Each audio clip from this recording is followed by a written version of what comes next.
Français parlent aux Français. L'Assemblée nationale a voté hier la retraite à 62 ans. Quel constat faites-vous de cette réforme qui va prendre acte en peu de temps? Bon bah déjà, il faut savoir que même si le PS prétendait qu'ils avaient une autre réforme, ils auraient fait exactement la même chose. Hein. Voilà. Donc moi là-dessus, j'ai une position très radicale. Évidemment, telle que l'économie fonctionne aujourd'hui, l'économie et ses rapports avec l'administration et l'économie comme gestion globale d'une société, il y a une fatalité du recul de la retraite à cause de la pyramide des âges, des actifs, etc. Mais en réalité, ça c'est si on admet ce qui nous a été imposé depuis 1973. Hein.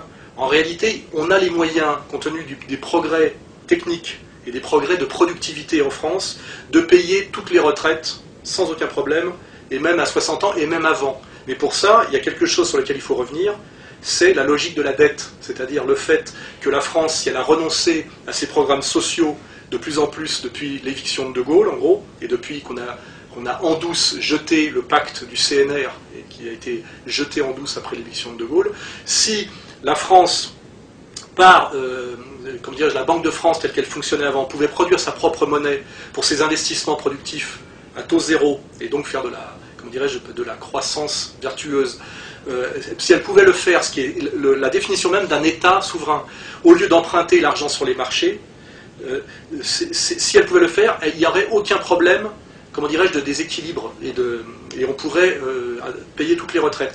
Et non seulement ça, mais normalement, un vrai chef d'État aujourd'hui qui reprendrait le pouvoir en France et qui remettrait à leur place les forces d'argent pour refaire du social, dirait, nous annulons cette logique de la dette, nous annulons la dette, qui est une spoliation et une escroquerie depuis 1973 accumulée, et ce sont même les banques qui nous doivent de l'argent, puisque maintenant, il faut que depuis 1973, ils remboursent des intérêts qui n'existent pas.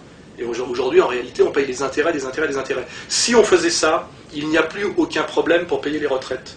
Or, c'est ça qu'il faut faire. Et je n'ai jamais entendu aucun homme politique, et surtout pas Besancenot, pas encore Marine Le Pen, mais puisqu'elle cite Maurice Allais et qu'elle s'intéresse à l'économie sérieusement, à mon avis, elle y arrivera bientôt. Je dis voilà, nous payons les retraites et annulons la dette et annulons surtout le système de la dette. Voilà.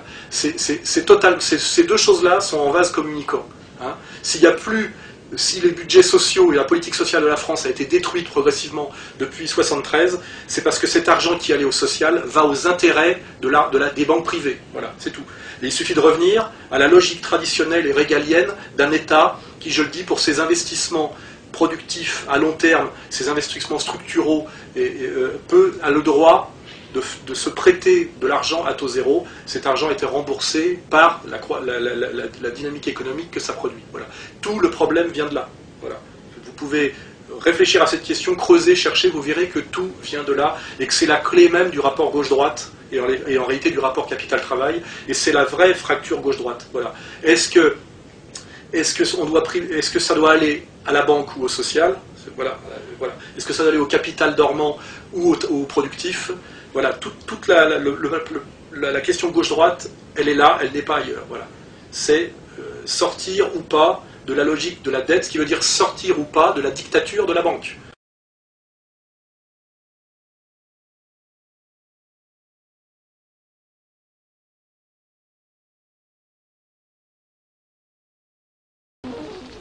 Veuillez écouter tout d'abord quelques messages personnels. Gabriel garde l'anonyme. Le manchot la serre dans ses bras. Nous disons, le manchot la serre dans ses bras 2 fois. Le fantôme n'est pas bavard.